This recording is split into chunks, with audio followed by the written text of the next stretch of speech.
আসসালামু আলাইকুম। আমি আজকে এই চুড়িটা বানাচ্ছি।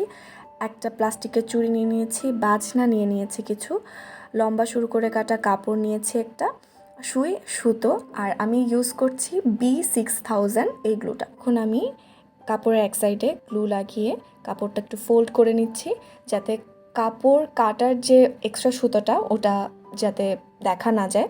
এরপর চুড়িতে গ্লু লাগিয়ে নিয়ে তারপরে আস্তে করে চুড়ির সাথে কাপড়টা ভাঁজ করে করে এটা জড়িয়ে নিচ্ছি।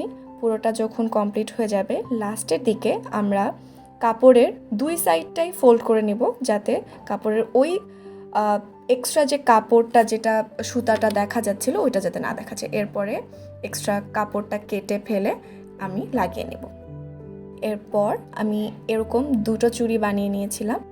এখন চুড়ির ক্ষেত্রে আগে থেকে কোনো রকম গিট দেওয়া যাবে না সুতাতে। সুতাটা এমনভাবে টেনে নিতে হবে চুড়ির ভেতর থেকে, তারপরে এক্সট্রা একটা লক করে নিতে হবে।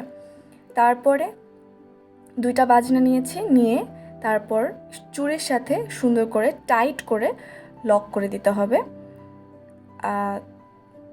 এই যে এইভাবে। এরপর আমি আপনাদের সুবিধার্থে আরেকবার দেখিয়ে দিচ্ছি। সেইমভাবে এরকম করে দুইটা বাজনা নিয়ে তারপর আমি আবারও লক করে দিচ্ছি। খুবই টাইট করে লক করতে হবে যাতে এটা খুলে না যায়, দেখতে হবে এই বিষয়টা। হয়ে গেল আমার চুড়ি।